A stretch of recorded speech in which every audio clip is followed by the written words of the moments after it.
रोक नहीं पाया मैं आचार्य। धनानंद की सताई जनता के समक्ष उसे चुनौती देने से स्वयं को रोक नहीं पाया मैं। क्षमा कर देना आचार्य।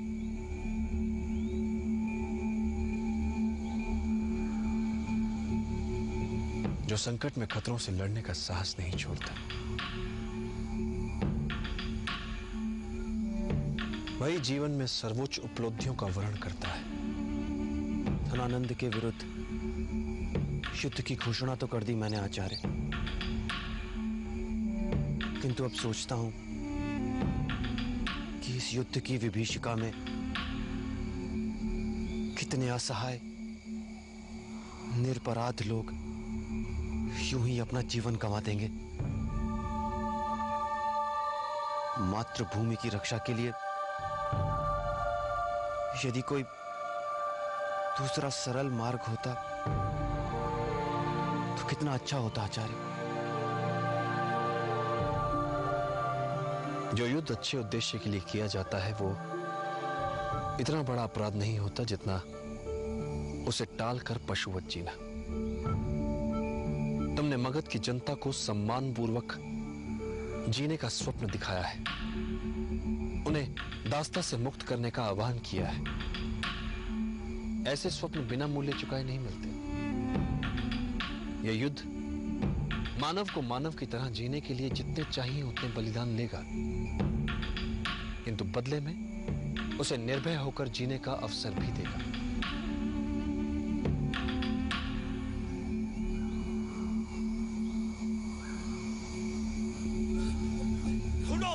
वो यही कहीं होगा।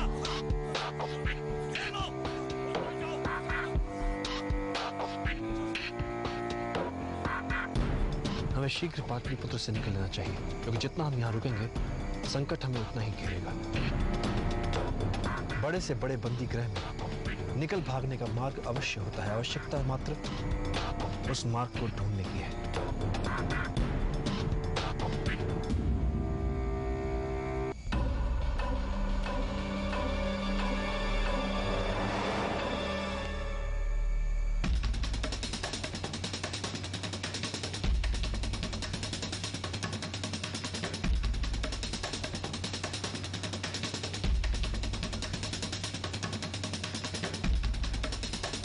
अब मैं अपना बदला लेकर आऊंगा।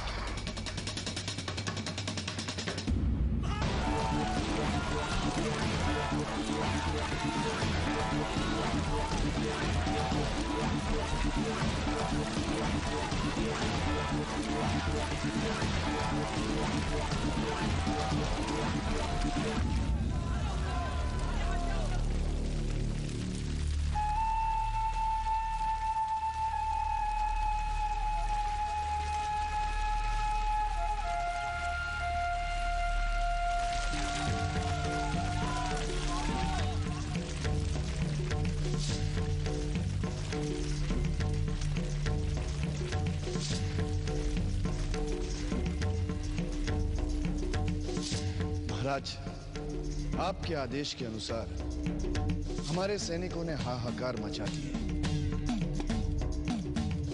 जहां जहां उन्हें संदेह हुआ उन्होंने आग लगा दी।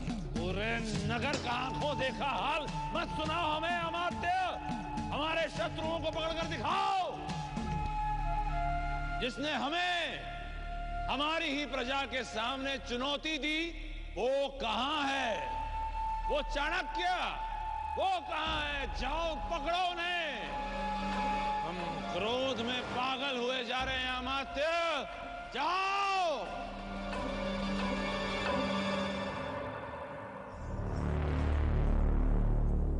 फिर चाहे त्रिगदा त्रिगदा त्रिगदा त्रिगदा, चाहे हमें पाटलिपुत्र का हर एक घर क्यों ना जलाना पड़े, हमें वो चंद्रगुप्त और चाणक्य चाहिए, जीवित या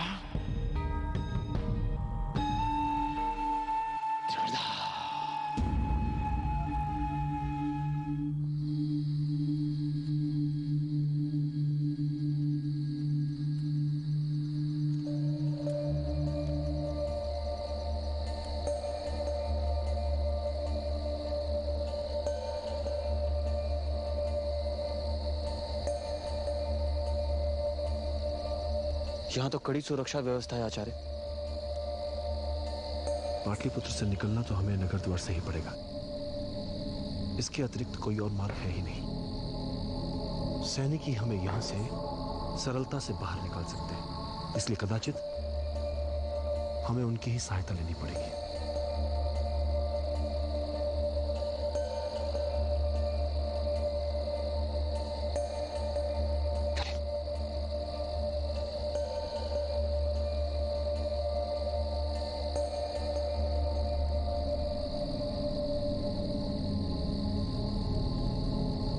चंद्रगुप्त,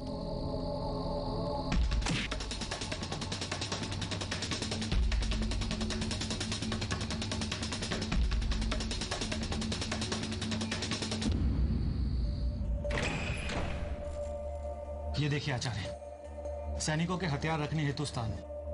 ये उपयुक्त स्थान है। आप दोनों यहाँ पर छुप सकते हैं।